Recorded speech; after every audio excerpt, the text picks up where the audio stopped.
தெய்வத்தின் குரல் இரண்டாம் பாகம். வேதம் தெய்வ வாக்கு. அபௌருஷேயம், அதாவது மனிதர் செய்யாதது என்றால் நம்ப மாட்டோம் என்பது சரியே இல்லை. நம் தேசத்தில் மட்டுமில்லாமல் மற்ற மதஸ்தர்களும் இப்படித்தான் சொல்கிறார்கள். கர்த்தரின் வார்த்தையையே தாம் சொல்வதாகவும் தாமாக எதையும் சொல்லவில்லை என்றும் இயேசு சொல்கிறார். முகமது நபி அல்லாவின் ஆக்ஞைகளையே வெளியிட்டதாக அந்த மதஸ்தர்கள் சொல்கிறார்கள்.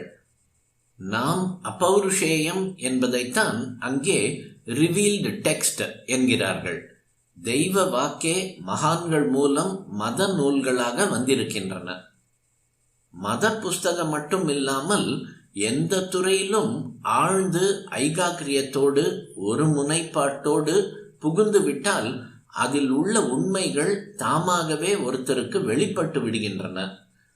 அந்த சத்தியமே ஸ்புரித்தது, ஃபிளாஷ் ஆயிற்று என்கிறார்கள். இதை இன்ட்யூஷன் என்கிறார்கள். ஐன்ஸ்டீன் கூட தம்முடைய பிரசித்தமான ரிலேட்டிவிட்டி தியரியை தம் புத்தியால் யோசித்து பண்ணவில்லை என்றும் அந்த ஈக்குவேஷன் அப்படியே இன்ட்யூஷனில் ஃபிளாஷ் ஆயிற்று என்றுதான் சொல்லியிருக்கிறார் என்றும் ஒரு ப்ரொஃபஸர் தெரிவித்தார். இதையெல்லாம் ஒப்புக்கொள்ளும் போது பரம சுத்தமான அந்த கரணத்தை உடைய ரிஷிகளின் ஹிருதய ஆகாசத்தில் வேத மந்திரங்கள் தாமாகவே, அதாவது அபௌருஷேயமாக வெளிப்பட்டன என்பதை நம்ப மாட்டோம் என்பது நியாயமில்லை.